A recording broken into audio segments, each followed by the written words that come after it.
గురు శుక్రుల కలయిక. మనం ఈ వీడియోలో గురు శుక్రుల కలయిక గురించి తెలుసుకోబోతున్నాము. ఇక్కడ గురువు వచ్చేసి దేవగురువు అంటారు, అలాగే శుక్రుడు వచ్చేసి దైత్య గురువు. సో ఇలాంటి గురువులు ఇద్దరు పంచమానికి కానీ నవమానికి కానీ లేదా లగ్నానికి కానీ ఈ విధంగా కలయికలు జరిగినట్లయితే, కోణ స్థానాల్లో ఉన్నట్లయితే వీళ్ళకి గొప్ప నాలెడ్జ్ అనేది, గ్రేట్ నాలెడ్జ్ అనేది ఉంటుంది. ఎడ్యుకేషన్ లో కూడా బాగా రాణిస్తారు.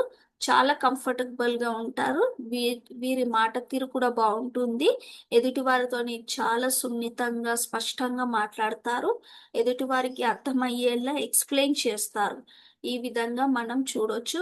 గ్రహాల దృష్టులు ఉన్నా కూడా ఈ విధమైన ఆ, స్పష్టత అనేది ఉంటుంది. మాట్లాడటంలో కానీ, ఎదుటి వారికి అర్థమయ్యేలా చెప్పటంలో కానీ వీరికి జ్ఞానం కూడా చాలా బాగుంటుందని మనము గ్రహించాలి. అలాగే భావాలను కూడా యాడ్ చేయొచ్చు. పాజిటివ్ గానే మనము రాణించవచ్చు. నా ఈ వీడియో మీకు నచ్చినట్లయితే లైక్, షేర్ అండ్ సబ్స్క్రైబ్ చేయండి. అలాగే మీ జాతకాల వివరాలు తెలుసుకోవాలనుకుంటే నా ఈ నంబర్ని సంప్రదించండి. ధన్యవాదాలు.